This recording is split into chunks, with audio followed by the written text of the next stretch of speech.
Bonsoir et merci de suivre ce 23h à la une de l'actualité. Le président de la République s'est rendu ce jeudi en Arabie Saoudite où il participera au sommet islamique arabo-américain. La rencontre s'ouvre le samedi 20 mai prochain à Riyad. Elle va permettre notamment d'établir un nouveau partenariat international dans la lutte contre le terrorisme. Le général Sékou Touré, chef d'état-major général des armées, veut tout mettre en œuvre pour combattre toute détention illégale d'armes en Côte d'Ivoire. Il a visité une cache d'armes, nous en parlerons dans ce journal. L'Institut de cardiologie d'Abidjan a reçu cet après-midi la visite de la première dame. Dominique Ouattara était au chevet des tout-petits. Grâce à sa fondation Children of Africa, plus de 26 enfants ont bénéficié d'interventions chirurgicales. À l'invitation de Sa Majesté Salman bin Abdulaziz Al Saoud, roi d'Arabie Saoudite, le président de la République, son Excellence M. Alassane Ouattara, a quitté Abidjan ce jeudi 18 mai 2017 pour le Royaume d'Arabie Saoudite, où il prendra part au sommet islamique arabo-américain les 20 et 21 mai 2017 à Riyad. Ce sommet a pour objectif d'établir un nouveau partenariat pour faire face à l'extrémisme et au terrorisme, prôner des valeurs de tolérance en vue de renforcer la sécurité, la stabilité et la coopération au service des peuples. Cet important sommet verra la participation des présidents des États-Unis Donald Trump et de plusieurs souverains et chefs d'État. Le président de la République regagnera Abidjan le dimanche 21 mai 2017. Mais avant de quitter Abidjan, le président de la République a échangé hier avec une délégation de la CEDEAO. Elle était conduite par le président de la commission de cette institution. Il était accompagné par le représentant spécial du secrétaire général de l'ONU pour l'Afrique de l'Ouest et du Sahel, ainsi que du représentant de l'Union africaine. On fait le point de ces échanges avec Viviane Aïme. Le président de la commission de la CEDEAO, Marcel de Souza, le représentant du président en exercice de l'Union africaine, le ministre d'État, secrétaire général de la présidence de la République de Guinée, Youssouf Kiridi Bangoura, et le représentant spécial du secrétaire général de l'ONU pour l'Afrique de l'Ouest et le Sahel, Mohamed Ibn Chambas, ont fait le déplacement à Abidjan en début de soirée ce mercredi pour apporter au président de la République Alassane Ouattara le soutien des différentes organisations qu'il représente, et exprimer par la même occasion leur ferme condamnation de la mutinerie militaire qui a eu lieu ces derniers jours. Nous sommes venus rencontrer le président de la République pour lui exprimer un message de soutien, de réconfort et surtout de solidarité de notre sous-région, d'abord au niveau de la CEDEAO, ensuite avec l'Union africaine et enfin avec le représentant du secrétaire général pour l'Afrique de l'Ouest et le Sahel. Les événements qui ont conduit à la mutinerie, nous avons lancé un appel pour que ces événements ne se reproduisent plus. Parce que la Côte d'Ivoire, pour nous, c'est d'abord une sorte de havre de paix. Et la Côte d'Ivoire, c'est pour nous un modèle. Et le président Ouattara, à qui nous exprimons tout notre soutien, est d'abord un champion en matière d'intégration économique et de paix. Alors, nous avions souhaité que ces revendications, même si elles sont des revendications pertinentes, nous avons souhaité que ça soit par la voie de dialogue et que toutes les procédures de dialogue soient épuisées avant qu'on ne fasse appel à la violence. Et elle nous a expliqué qu'il y a eu quelques incompréhensions, mais que nous avons trouvé des solutions. Et vous avez bien vu, nous sommes retournés à une situation comme si de rien n'était. Et donc la paix est revenue. Et nous l'avons félicité. Félicité le gouvernement, féliciter le président Ouattara pour sa sagesse et son amour du dialogue. Nous avons félicité tout le peuple ivoirien qui a subi cette période, parce qu'une mutinerie, c'est quand même quelque chose qui choque et qui choque l'ensemble de la population. Et donc les solutions ont été approuvées, les solutions ont été trouvées, et donc on ne peut que remercier cette sagesse qui a permis de retrouver une bonne ambiance de travail afin qu'on puisse travailler pour le développement et la lutte contre la pauvreté. Mais vous savez très bien qu'à la base de tous ces problèmes, il y avait le prix du cacao. Et donc, nous aurions souhaité que les prix des matières premières puissent retrouver un niveau acceptable pour permettre à nos pays d'avoir les ressources nécessaires pour maintenir la concorde, pour maintenir le dialogue et maintenir un climat de paix pour toute la sous-région, pour le peuple ivoirien et pour l'ensemble des pays de la CEDEAO, pour l'Afrique, puisque nous avons le représentant de l'Union africaine qui a été envoyé spécialement par le président Alpha Condé, et nous devons tous nous mettre ensemble afin que nous puissions travailler dans le dialogue et dans la paix. Donc voilà l'essentiel de notre message. Et donc nous prions les mutins, les soldats qui sont retournés en caserne, qu'ils restent longtemps dans leur caserne et que lorsqu'il y a des problèmes, qu'on puisse épuiser les voies de dialogue avant de faire appel à la violence. Nous déplorons les morts et nous présentons notre compassion pour les familles qui ont perdu de leurs fils et nous souhaitons que les blessés puissent être rétablis le plus rapidement possible afin que la paix, qui n'est pas un même mot, la paix, c'est d'abord une nécessité. Au-delà du soutien au président de la République Alassane Ouattara, le message adressé aux hommes en armes est clair. Les coups d'État militaires et autres ingérences dans la vie politique et économique des États ne sont plus tolérés par la communauté des nations représentée par la CEDEAO au niveau de l'Afrique de l'Ouest, l'Union africaine au niveau de l'ensemble de l'Afrique et l'ONU au plan international. Un mot de défense dans l'attente des résultats des enquêtes relatives à la cache d'armes découverte à Bouaké lors des récentes manifestations de militaires. Le général Sékou Touré, chef d'état-major général des armées, veut mettre tout en œuvre pour combattre toute détention illégale d'armes en Côte d'Ivoire. Il a procédé à la visite d'une cache d'armes. Kwadio Kwame. Bouaké, quartier Beaufort, l'état-major général des forces armées de Côte d'Ivoire et le commandement supérieur de la gendarmerie nationale en inspection dans la villa qui aurait servi de cache d'armes. En attendant les résultats de l'enquête en cours, le général de division Sékou Touré rassure que toutes les caches d'armes seront démantelées. La cache d'armes a été déjà découverte, toutes les armes ont été enlevées. Et donc nous sommes à la recherche de d'autres caches d'armes. Voilà, les enquêtes sont en cours pour voir s'il y a d'autres caches d'armes comme ça se dit souvent. Après l'inspection, cap sur les principaux corridors et casernes de Bouaké. Le général Sékou Touré et sa délégation se sont rendus au centre hospitalier universitaire de Bouaké. Ici, cette délégation a apporté son soutien à l'étudiante Claudine Yeo, blessée par balle lors des derniers mouvements d'humeur des soldats. Lors de son séjour en France, le vice-président de la République, Daniel Kablan-Duncan, a eu une rencontre avec le MEDEF, Mouvement des entreprises de France. Des échanges de haut niveau qui ont permis au patronat français de connaître les opportunités qu'offre la Côte d'Ivoire. Jérôme Kofi Abolin était notre envoyé spécial à Paris. Un petit déjeuner débat, mais également une rencontre d'affaires, pourrait-on dire, vu qu'elle a été l'occasion pour le vice-président Daniel Kablan-Duncan de présenter aux membres du MEDEF les performances économiques de la Côte d'Ivoire. Performances dues à d'importantes réformes structurelles et sectorielles, ce qui, selon lui, a permis à la Côte d'Ivoire de figurer aujourd'hui dans le peloton de tête des pays ayant des taux de croissance économique les plus élevés dans le monde. Pour le vice-président Daniel Kablan-Duncan, en dépit de la chute de 40% du cours mondial du cacao, et de quelques mouvements de grève observés ça et là ces derniers temps, la Côte d'Ivoire reste la meilleure destination des investisseurs en vue d'un partenariat gagnant-gagnant. La Côte d'Ivoire, dis-je, grâce à la stabilité de ses institutions, parce que la stabilité n'est pas en cause, et à ses performances économiques, est aujourd'hui un formidable gisement d'investissement et d'opportunités d'affaires. La grande vision du président de la République, son Excellence M. Alassane Ouattara, qui est de faire de la Côte d'Ivoire un pays émergent à l'horizon 2020, est bien en marche. Je puis vous assurer que le gouvernement travaille activement à mettre en œuvre cette grande ambition avec le secteur privé comme principal moteur de la croissance économique. C'est pourquoi je formule le vœu à nouveau de la consolidation du partenariat gagnant-gagnant avec les entreprises françaises, avec les femmes et les hommes d'affaires français, à travers ce dialogue permanent et constructif avec le MEDES. Une rencontre qui en valait vraiment la peine.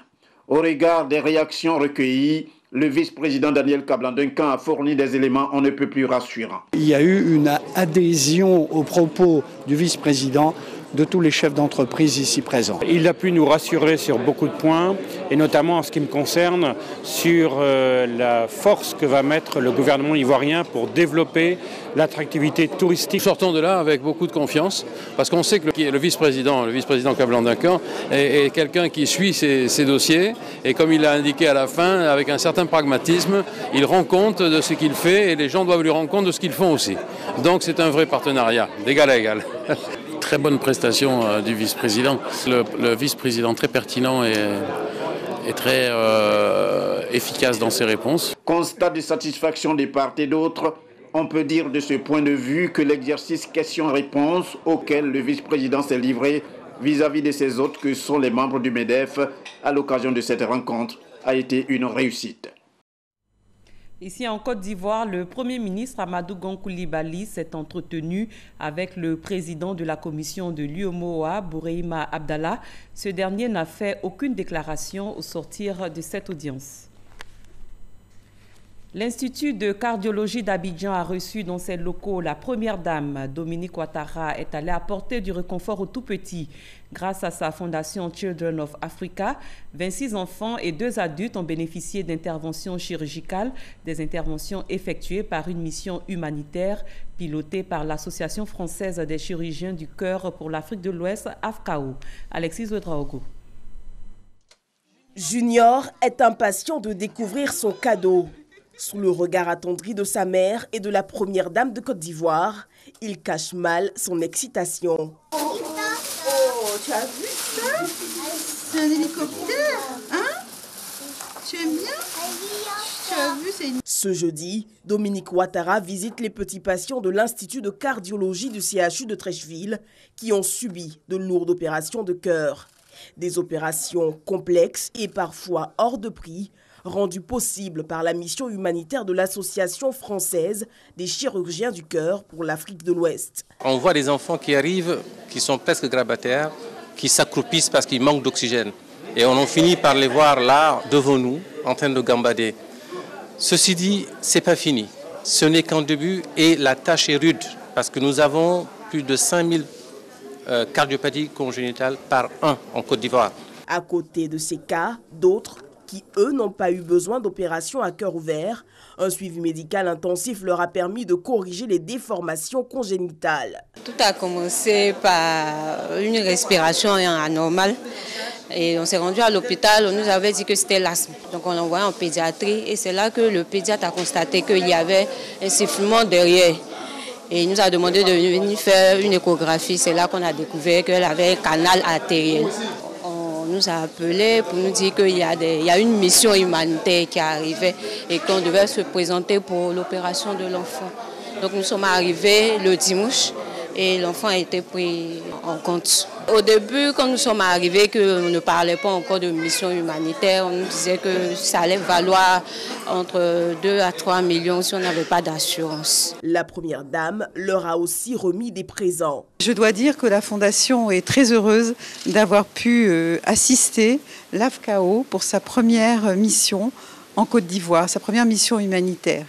Et à ce titre, je voudrais féliciter le professeur Mohamed Ly, ici présent, et le professeur Rémi Seka, parce qu'ils ont fait un travail extraordinaire pour nos enfants et il faudrait vraiment les encourager. Il y a eu 23 enfants qui ont été opérés et 2 adultes. Certains sont des opérations à cœur ouvert et d'autres ont été des interventions par cathéter. Vous voyez, les enfants que nous avons vus tout à l'heure ont été opérés il y a quelques jours et sont déjà en forme. Donc c'est quand même extraordinaire.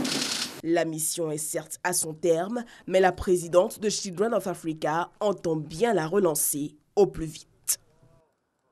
Le sang manque au centre de transfusion sanguine d'Abidjan. Ces derniers jours, le taux de donneurs a baissé de 75%. Chaque année, le centre de transfusion sanguine prélève environ 80 000 poches de sang à partir d'un réseau de 50 000 donneurs. Patricia Omouetia. Chaque année, plus de 100 000 poches de sang sont utilisées par les hôpitaux dans la prise en charge des patients accidentés ou subissant une opération. Pour répondre à ces besoins et remplacer les personnes qui cessent de donner, le Centre national de transfusion sanguine doit toucher 70 000 nouveaux donneurs par an. J'ai connu une situation récemment où j'ai un de mes amis qui a son fils qui s'est retrouvé dans une situation de besoin qui était vraiment compliquée parce que moi je ne pouvais pas l'aider alors que j'étais donneur dans le temps. Donc ça m'a un peu vraiment poussé à renouveler les dons de sang. Aujourd'hui, manque d'affluence dans les locaux du centre. Une dizaine de donneurs depuis ce matin. Une situation qui dure depuis plusieurs mois. Un problème qui a engendré une baisse de prélèvement de 75%. Notre production journalière va de 400 à 600 prélèvements par jour. Et avec la crise, nous étions descendus autour de 100 prélèvements. Vous voyez que ça a vraiment baissé. Près de 75% de notre production a pris le coup. Aujourd'hui, nous sommes autour de 300 poches et nous sommes en train de remonter la pente pour atteindre très bientôt nos 400 à 600 prélèvements par jour. 600 poches de sang par jour feraient l'affaire pour le CNTS. Malheureusement, les dons recueillis en ce moment restent insuffisants pour couvrir l'intégralité des besoins. Pendant ces 4 jours où nous n'avons pratiquement pas travaillé, nos stocks, nos réserves ont baissé véritablement.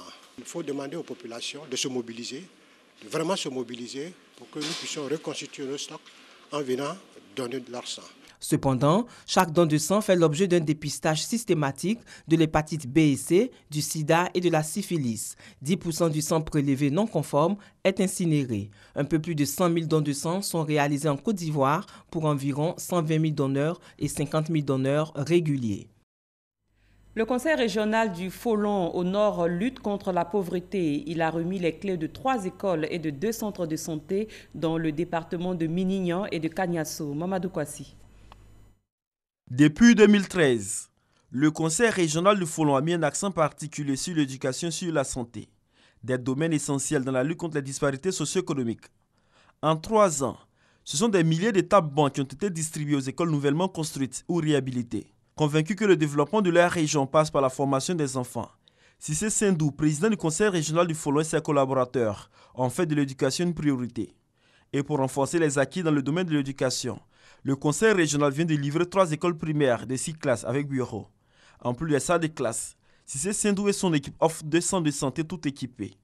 Avec ces investissements, le Folon veut s'inscrire dans la dynamique du président de la République, qui est de rapprocher les centres de santé des populations pour une prise en charge médicale efficiente. Le président du Conseil régional soutient que sa structure ne va pas s'arrêter qu'à ses réalisations, car de nombreux projets sont en cours en vue de soulager l'ensemble des populations du Folon. Le représentant du préfet des régions félicite le Conseil régional pour les efforts consentis. Il invite par ailleurs les collectivités territoriales de la région du Folon à fournir plus d'efforts pour le bien-être des populations. À ces populations, l'autorité préfectorale demande la scolarisation des enfants, surtout les jeunes filles, et la fréquentation des centres de santé réalisés à des dizaines de millions de francs CFA. Il souhaite également que l'ensemble des populations accompagnent les initiatives de développement pour sortir le Folon de la pauvreté. Initiative mondiale d'économie de carburant, c'est ainsi que se dénomme un nouveau projet. Il vise à réduire la consommation de carburant de l'ensemble du parc automobile d'ici à 2030. Des experts sont en conclave ici à Abidjan pour en parler. Grâce Kando. Le parc automobile ivoirien a été renforcé. Selon la direction autonome du guichet unique automobile, 52 631 véhicules ont été importés en 2012, 53 923 en 2014 et 69 714 véhicules en 2016. 80% des véhicules importés sont de seconde main. Conséquence, les émissions de gaz et la consommation de carburant ne respectent plus les normes imposées. Comment réduire alors la consommation de carburant et les émissions de gaz des véhicules automobiles? Une rencontre d'experts sur les stratégies politiques d'économie de carburant est organisée. Il s'agit pour nous de faire en sorte que toutes les stratégies qui existent puissent être discutées à travers des groupes de travail. Au sortir de ces travaux de groupe, nous allons nous retrouver en plénière pour partager ensemble le travail de chacun des groupes. En termes d'économie de carburant, par exemple avec l'étiquetage, nous pouvons déjà avoir l'information sur les véhicules qui consomment moins et pouvoir faire ce choix de véhicule-là. Au niveau de la décision politique également, nous pouvons mettre des normes de telle sorte que les véhicules qui polluent moins soient beaucoup plus alléchants, aient moins de taxes et les véhicules qui polluent plus aient beaucoup plus de taxes. Depuis 2012, la Côte d'Ivoire s'est engagée dans l'initiative mondiale d'économie de carburant. Les résultats de cette rencontre sur les stratégies politiques d'économie de carburant seront remis au gouvernement. Depuis un bon moment, les véhicules de transport sont en mauvais état dans la ville d'Abidjan, des véhicules peu recommandables et pas très confortables et qui sont décriés par la population. Certains de ces véhicules sont même dépourvus de visites techniques. Qui autorise la circulation de ces engins? Pourquoi sont-ils en mauvais état? Qu'en pensent les passagers? Des réponses avec Davis Oyo et Franck Quadiou. Abidjan, des véhicules stationnés dans un ordre douteux. Un décor de garage auto, à la réalité, ce sont des gares de transport interquartiers.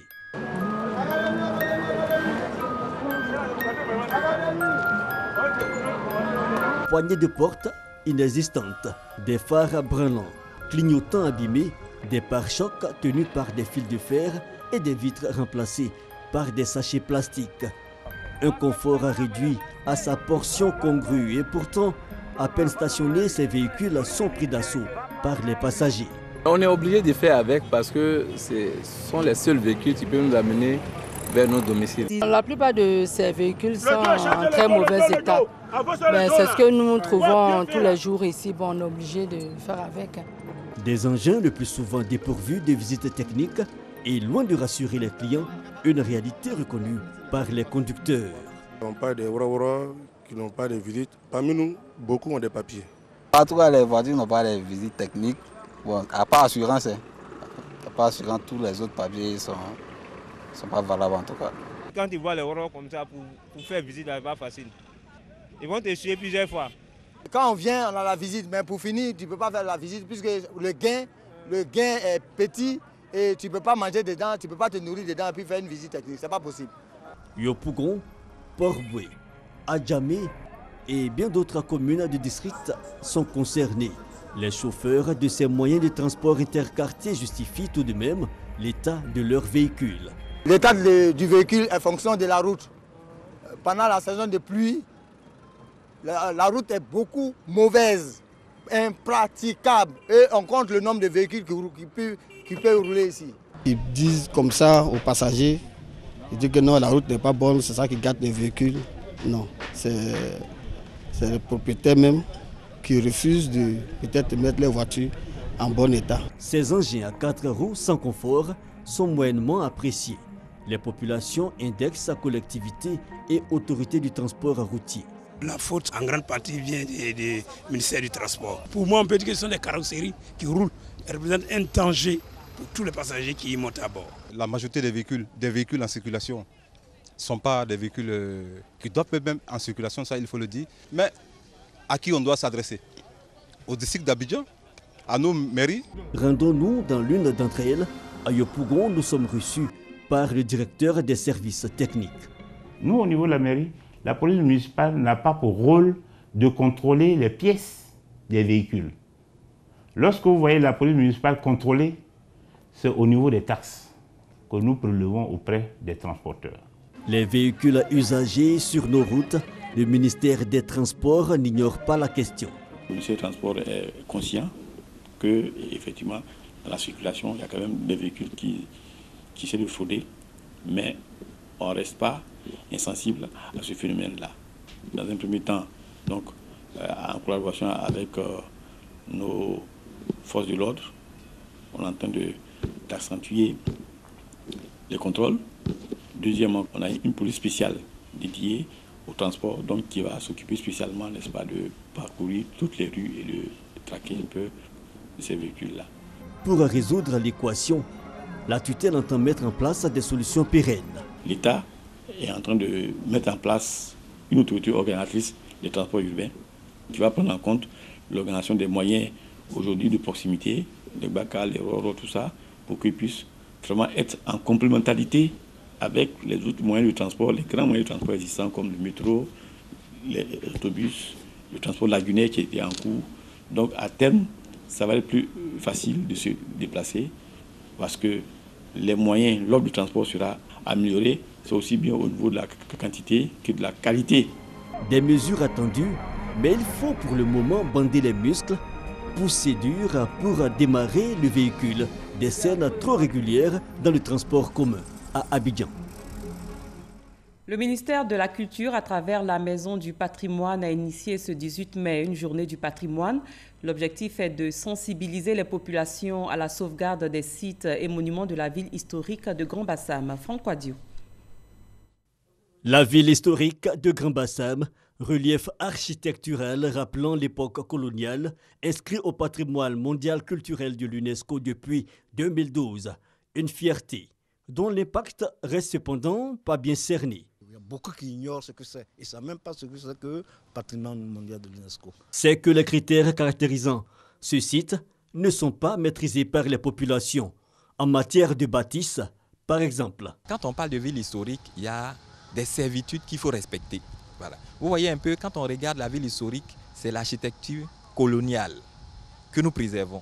Mais il n'est pas exclu de faire de nouvelles constructions. Par exemple, vous voyez les différentes pentes des bâtiments, c'est soit à 2 pentes ou à 4 pentes. Quand vous regardez, c'est les persiennes, c'est la boiserie. Au niveau des couleurs, la palette de couleurs, nous ne devons pas utiliser n'importe quelle couleur.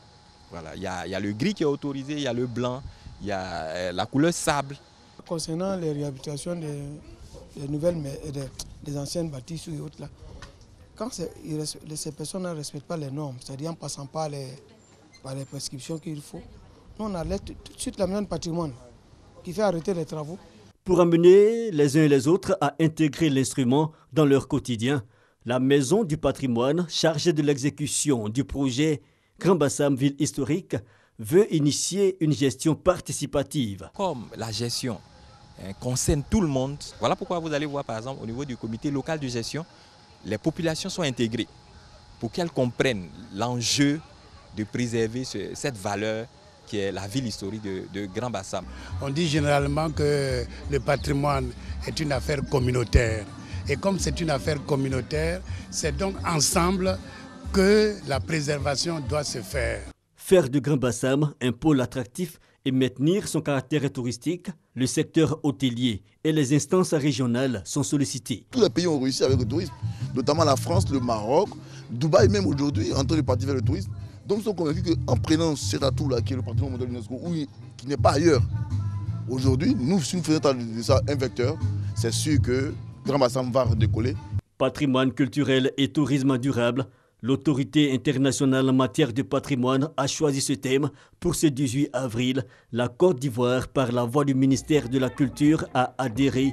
Une volonté qui sera renforcée bientôt par le lancement de l'opération Grand Ménage dans la cité insulaire. Le gouvernement reconnaît les services rendus à la Côte d'Ivoire par Kader Ndao, ancien animateur et journaliste à la RTI. Il a été élevé hier à titre posthume au rang d'officier de l'Ordre du Mérite ivoirien par le ministre de la Communication, de l'Économie numérique et de la Poste, Bruno Nabagné-Koné. C'était au cours d'une cérémonie tenue à la radiodiffusion télévision ivoirienne. Francis Boifou. Recommandation spéciale Kader Ndao. L'alliance n'est pas forcément la signification, la réalité de la prise de cœur. Il faut laisser la faire. Les auditeurs de Fréquence 2 se souviennent encore de cette voix, celle d'Abdoul Kader Ndao, arrachée brutalement à l'affection des siens en février dernier et inhumée au cimetière municipal de Yopougon. L'État de Côte d'Ivoire, la direction générale de la RTI, ses amis et connaissances célèbrent l'animateur. Lui qui savait toujours garder le sourire ou rire aux éclats, tout en restant professionnel. Il savait ne pas s'autocensurer, il savait avoir les idées qu'il faut et il respectait ses paroles. On est en contact, la couleur du temps, où il n'y a pas les arts. Par ces mots, l'ancien animateur radio ou journaliste sportif arrivait à capter l'attention des auditeurs et téléspectateurs, toujours en gardant la bonne humeur. Bienvenue sur la première pour Yekangwa de ce samedi 24 juillet 1999. J'aimerais saluer ces dames, aussi belles les unes que les autres.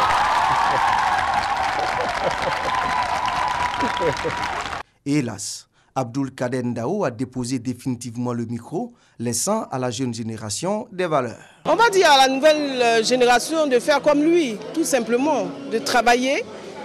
Seul le travail paie. Quelqu'un pour qui l'improvisation n'existait pas.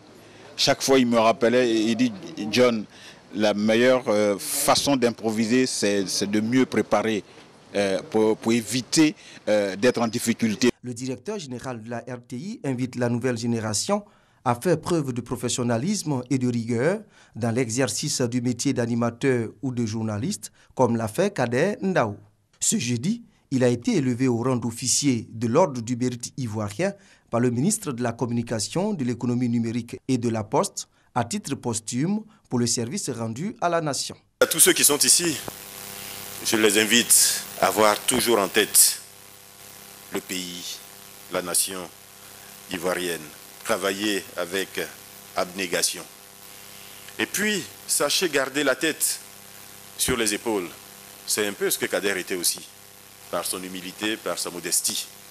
Abdoul Kader Ndaou, Billy, un homme, une voix, un rire. Que ton âme repose en paix. La cérémonie de décoration de l'ex-animateur à titre posthume Kader Ndaou s'est tenue aujourd'hui à 11h à la RTI.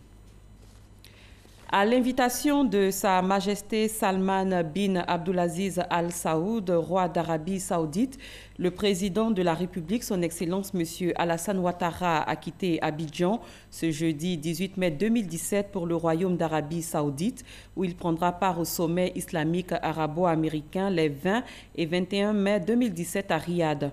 Ce sommet a pour objectif d'établir un nouveau partenariat pour faire face à l'extrémisme et au terrorisme, prôner des valeurs de tolérance en vue de renforcer la sécurité, la stabilité et la coopération au service des peuples. Cet important sommet verra la participation du président des États-Unis Donald Trump et de plusieurs souverains et chefs d'État. Le président de la République regagnera Abidjan le dimanche 21 mai 2017. C'est la fin de cette édition. Merci de votre aimable attention. Excellente fin de soirée. Le programme se poursuit sur RTI 1. À très bientôt.